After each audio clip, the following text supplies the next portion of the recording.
오늘 본문의 내용은 예수님이 시험받는 너무나 유명한 사건 아닙니까? 그런데 이 사건은 누가가 기록하면서 아주 독특한 측면을 우리에게 보여주고 있어요. 그래서 4장 오늘 1절부터 2절 말씀에 보게 되면은 예수께서 성령의 충만함을 입어 요단강에서 돌아오사 광야에서 40일 동안 성령에게 이끌리시며 마귀에게 시험을 받으시더라. 이 모든 날에 아무것도 잡수시지 아니하시니 날수가 다함에 줄이신지라 그랬어요. 예수님께서 공생애를 시작하실 때 광야로 이끌림을 받았어요. 그리고 40일간 줄이셨어요. 그 광야는 아무것도 없는 곳, 모든 것이 결핍된 곳이에요. 그곳에서 금식하고 있다라는 거예요. 여러분 금식 다 해보셨죠? 할만합니까? 지금 사순절 기간인데 남은 시간 금식 선포해볼까요? 몇 분이나 따라올까요? 금식은 어려운 거예요. 사람이 여러분 한 20일간 금식하면 생사를 넘나들어야 돼요. 그리고 실질적으로 우리가 40일 금식하는 분도 있지만은 40일 금식한다고 하고 30일 넘어가지고 잘못 관리하다가 결국은 여러분 돌아가신 분 저는 여러 명 봤어요. 그러니까 금식은 귀한 것이지만 잘못하면 생사를 가르는 그러한 일임을 우리는 알아야 돼요. 사람은 외부의 음식이 들어가야 돼요. 그래서 에너지가 생성되어서 살아갈 힘이 생기는 거거든요. 금식은 외부의 물질을 끊는 겁니다. 왜 끊어요? 내가 살아갈 힘이 외부에 의한 음식이 아니라 금식할 때는 절박하기 때문에 끊는 거예요. 내가 곡기를 끊고 외부의 음식 에너지를 끊고 내 힘의 근원이 하나님입니다. 내 문제 하나님이 해결해 줘야 합니다. 절박함을 가지고 간절함을 가지고 예수님이 답입니다. 예수님이 해답입니다. 예수님이 전부입니다. 이러한 여러분 마음을 가질 때만이 금식이 가능한 거예요. 그러니까 예수님이 40일 금식하셨다. 이 사건은 대단한 것입니다. 성경에서 여러분 이 40일은 의미가 많이 있어요. 예수님만 40일 금식한 건 아니잖아요. 모세도 40일 금식했고 엘리야도 40일 금식했고 이스라엘 백성들 애굽에서 나와서 광야 40년을 지냈어요. 이 40이라는 거는요, 의미를 부여하자면 하나님이 하나님의 백성을 만들어가는 과정이에요. 그리고 다듬어 가시고 하나님 기뻐하는 모습으로 세워가고 있음을 발견하게 됩니다. 심지어 바울 같은 경우는 복음을 전하다 여러분 태창으로 40에 하나 감한매를 여러 번 맞았다 그랬어요. 40대 맞으면 죽어요. 태창에는 그 끝에 여러분 쇠붙이가 있기 때문에 때리면 어떻게 돼요? 살점이 떨어져 나가요. 옷뿐만 아니라 죽음 직전까지 맞으면서 여러분 증인의 사명을 감당했던 인물이 누구냐? 바울이에요. 예수님의 입장에서 여러분 40일 금식하시고 굶주리셨다. 이거는 인성의 모습을 갖고 오신 예수 그리스도의 여러분 가장 어떻게 보면 가장 고통의 자리, 모든 인간의 에너지를 받아야 살 수 있는 그 모든 걸 끊고 공생애의 출발을 여러분 어떻게 합니까? 하나님 앞에서 하나님만이 나의 힘임을, 앞으로 구속사를 이루기 위해서 가야 할 그 길에 모든 에너지가 어디로부터 와야 하는가를 명확하게 우리 주님은 이 고통 가운데에서 걸어가고 있는 거예요. 그런데 사단의 입장에서는 빅데이터가 기똥차입니다. 40일 금식하셨으니까 사단의 입장에서는 이 데이터를 잘 분석해서 예수님의 필요를 채워서 유혹하면 100% 적중률이 있다 생각을 했어요. 그래서 예수님 앞에 뭐라고 이야기합니까? 이 돌을 명하여서 떡이 되게 해서 잡수십시오. 그래서 오늘 3절 말씀에 보면 이렇게 이야기합니다. 마귀가 이르되 내가 만일 하나님의 아들이거든 이 돌들에게 명하여 떡이 되게 하라. 여러분 마귀를 가볍게 여기서는 안 돼요.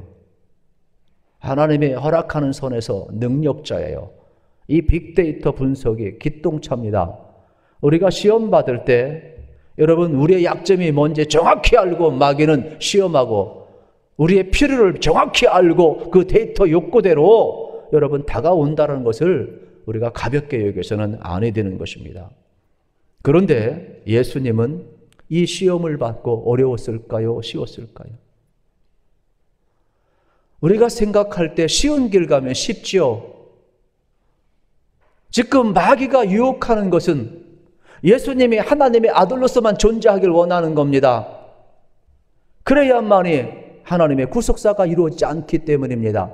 그런데 예수님은 이 땅에 오신 것은 참 하나님으로만 오신 것이 아니라 참 하나님이요 참 인간의 몸으로 오셨습니다. 그렇기 때문에 만약에 여기에서 예수님께서 여러분 신적 권능을 행하셔서 돌을 명하여 떡이 되게 하고 먹었다면 여러분 마귀만 좋아하는 거예요. 왜요? 마귀는 예수님이 참 인간의 몸으로 오셔서 인류의 죄를 담당하시고 죄값을 지불하시고 피를 흘리셔서 모든 사람의 죄를 사하시고 구속을 이루니 하나님의 구속을 방해하는 게 마귀 아닙니까? 그렇기 때문에 이 시험은 어려운 거예요. 예수님은 할 수 있어요. 예수님은 하나님이세요. 하나님의 아들로 오셨어요. 그래서 예수님은 참 하나님과 참 인간의 모습으로 오셨기 때문에 얼마든지 할 수 있어요. 그러나 이 시험이 어려운 것은 그러면 구속이 안 이루어져요. 하나님의 뜻이 안 이루어져요. 그래서 이 시험이 어려운 거예요. 저는 이 말씀을 붙들고 제가 이 세 가지 시험을 다 준비하다 보니까 양이 너무 많아요. 그래서 할 수 없이 3주간에 걸쳐서 이제 3번 나눌 수밖에 없는 그러한 시간 분포가 되겠습니다. 그래서 오늘은 이 첫 번째 시험만 가지고 우리가 지금 말씀을 나누고 있습니다. 예수님께서 참 인간의 모습으로 오신 것은 십자가에 죽고 죄 없으신 분이지만 우리의 죄를 담당하시고 피 흘려 죽고 대속을 이루시기 위해서 오셨기 때문에 이 시험을 이겨야 되는 거예요. 히브리서 2장 14절 18절에 보면은 정확하게 나와 있어요.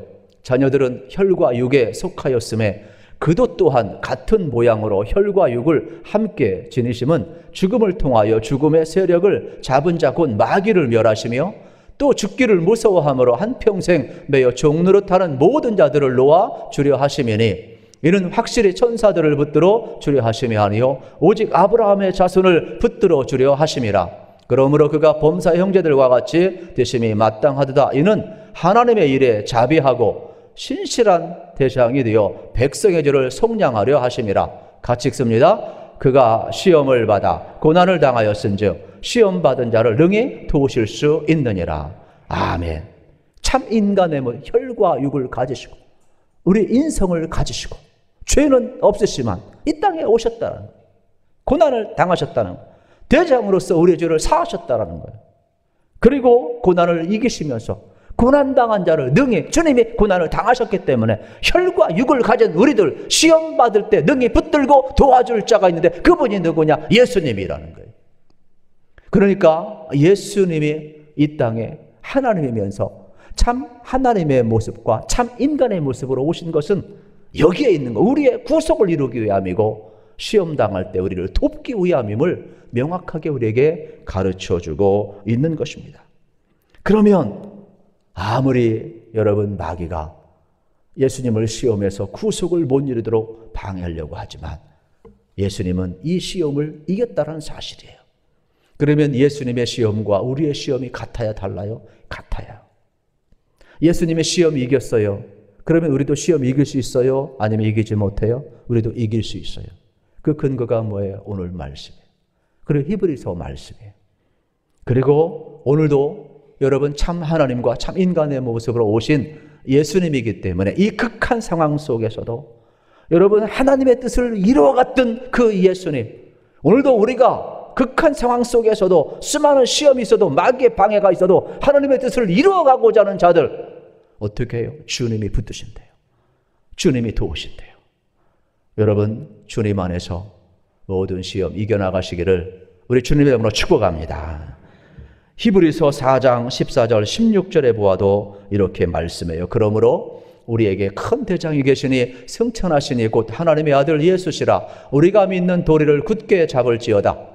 우리에게 있는 대제사장은 우리의 연약함을 동정하지 못하실 리가 아니요 모든 일에 우리와 똑같이 시험을 받으시니로되 죄는 없으시니라. 그러므로 우리는 긍휼하심을 받고 때를 따라 도는 은혜를 얻기 위하여 은혜의 보좌 앞에 담대히 나아갈 것이니라 그랬어요. 여러분, 우리 주님께서 시험을 받으시고 이기셨어요. 똑같이 우리가 시험 받을 때 우리를 돕는데요. 그리고 우리를 붙드신대요.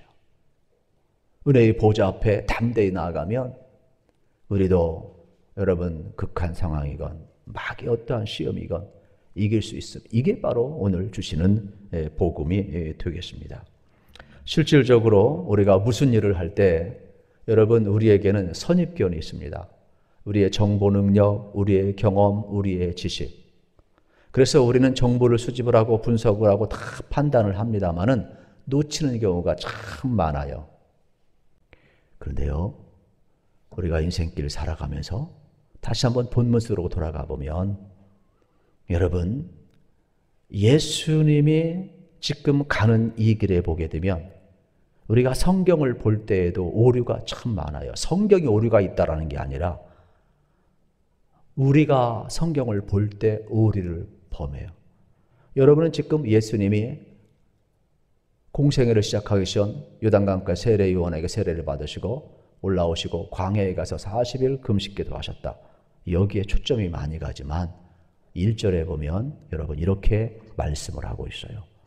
우리 1절을 여러분 보시면 예수께서 성령의 충만함을 입어 요단강에서 돌아오사 광야에서 40일 동안 성령에 이끌리셨다. 우리의 빅데이터는 여기에 안 가요. 성경을 똑같이 읽어도 성경의 빅데이터는 예수님이 성령 충만했대요. 그리고 두 번째 성령의 이끌리심을 받았대요. 광야도 성령의 이끌림을 따라 갔대요. 성경의 빅데이터는 이거예요. 그러니까 예수님이 시험을 이긴 것은 성령의 충만함이에요. 여러분, 성령의 이끌리심이에요. 그러면 오늘 우리도 마찬가지예요. 인생을 살면서 하나님 앞에 가는 그날까지 수없는 시험이 있는데 뭐로 이기겠어요? 여러분, 뭐로 이기겠어요? 신방 조금 하면 이깁니까? 여러분 주변에 좋은 사람 멘토 있으면 이깁니까? 뭐 돈 많으면 이깁니까? 여러분 좋은 친구 있으면 시험 이깁니까? 아니에요. 여러분 경제 능력도 아니고 세상의 어떤 이적도 기적도 아니에요. 성경에서 이야기하는 빅데이터는 정확하게 성령의 충만함이에요. 그리고 성령의 이끌리심이에요. 오늘 우리도 마찬가지예요. 만약에 여러분들이 내가 돈이 좀 있으면 선하게 살겠다. 남 많이 도와주며 살겠다. 내가 좀 시간 좀 있으면 목사님도 돕고 전도도 하고 교회 일도 하고 좀 봉사도 할 터인데 다 거짓말이에요. 사람이 돈 있어봐야 시간 있어봐야 타락해요. 사람은요 그냥 놔두면 잡초밭이 되는 거예요. 집도요 그냥 놔둬보세요. 아무리 좋은 집도요 다 허물어지게 되어 있어요. 그러니까 여러분의 정체성을 명확하지 아니하면 우리가 빅데이터를 가지고 뭐 돈, 건강, 시간, 물질, 수많은 세상의 인기, 명예 이런 거 데이터 다 모집하면 내가 주를 위해 살겠다? 잘못된 계산이란 말이에요. 성경의 빅데이터는 그렇지 않아요.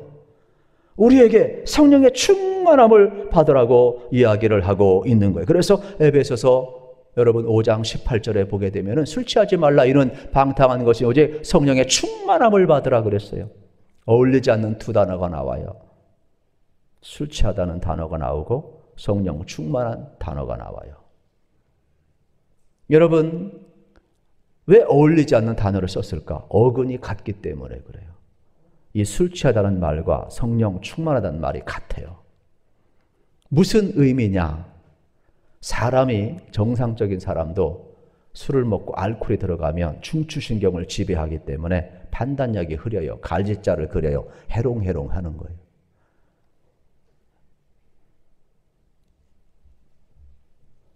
술이 지배하면 그렇게 되는 거예요. 똑같이 성령이 지배하는 사람, 성령이 지배하는 사람은 성령 앞에 주도권, 절대권 여러분 갖게 된다라는 사실이에요.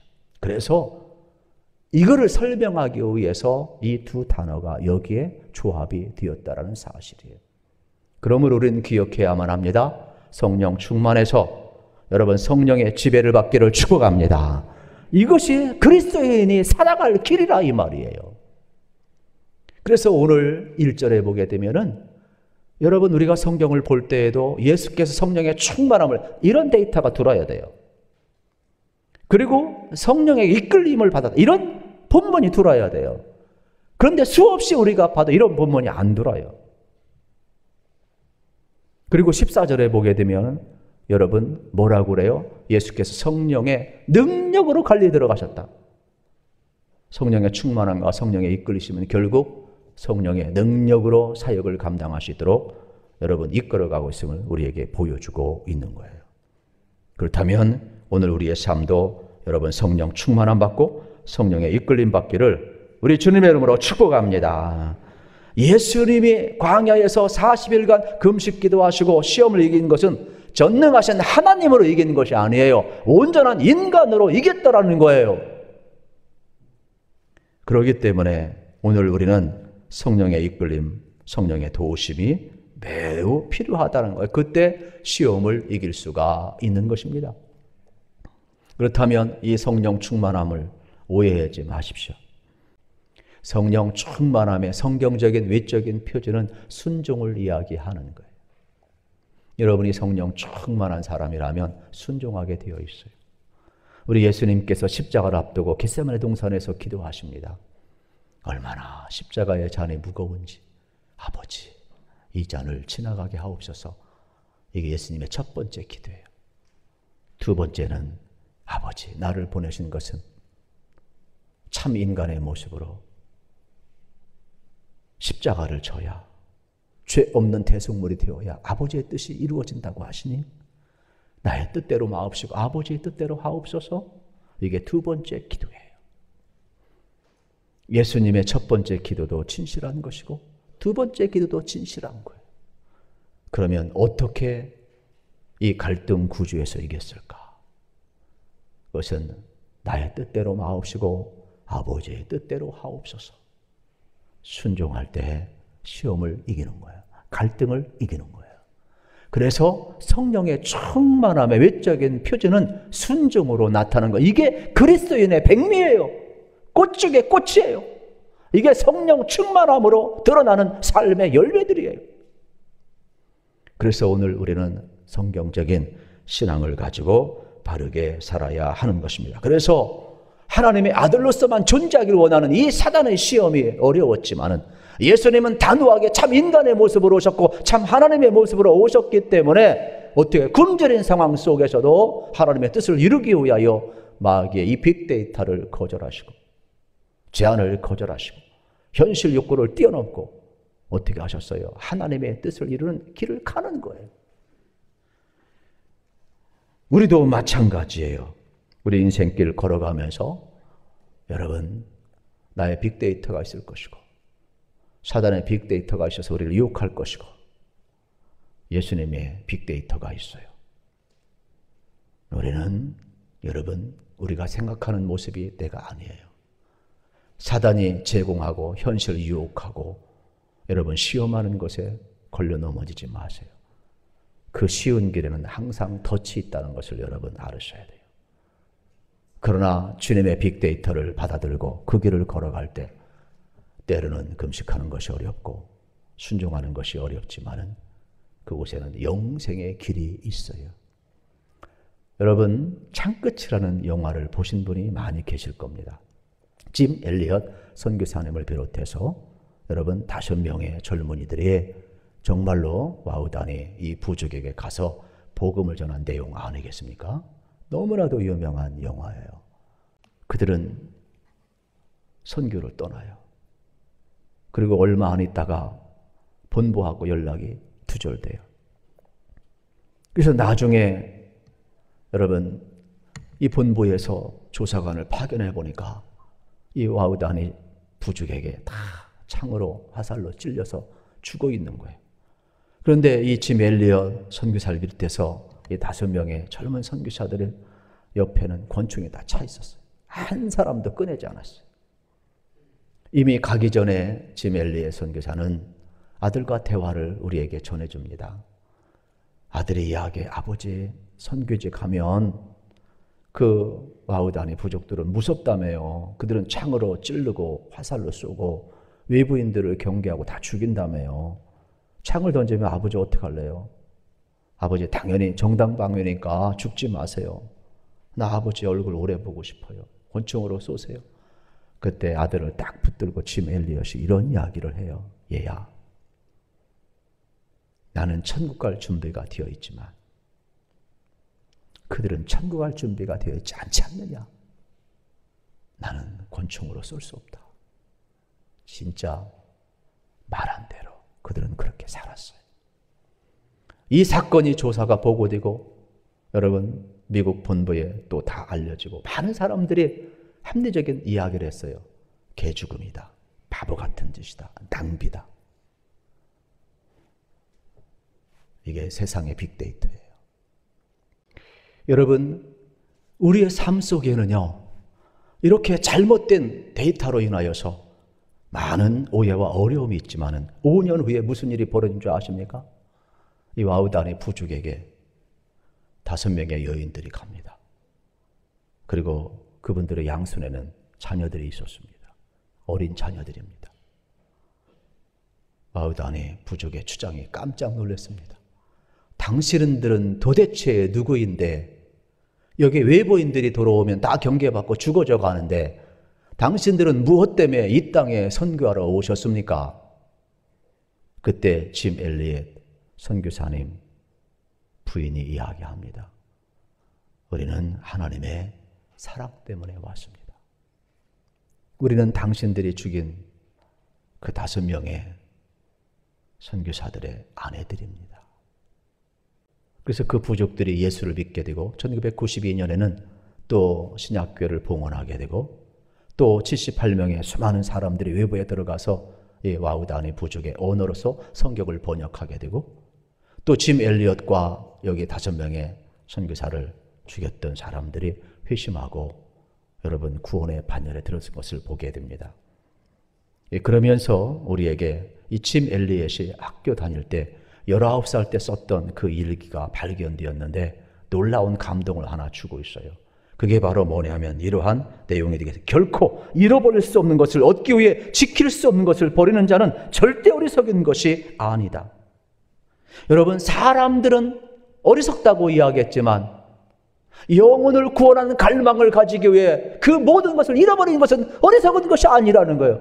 그러니까 짐 엘리엇은 19살 때부터 이걸 깨달았어요. 그리고 그 길을 걸어간 겁니다. 오늘도 마찬가지예요. 하나님의 여러분 기뻐하는 일을 깨달으면 영혼 구원을 여러분이 갈망하고 살아가면 그 외에 어떤 것을 잃는다 할지라도 아까운 게 아니에요. 그러므로 마귀의 빅데이터에 쏙지 마십시오. 여러분 나 자신의 오히려 여기에 너무 확신 갖지 마십시오. 우리가 성령 충만하시고 여러분 성령의 꼭 이끌림을 받으셔서 우리 주님처럼 승리의 길 걸어가기를 축복합니다.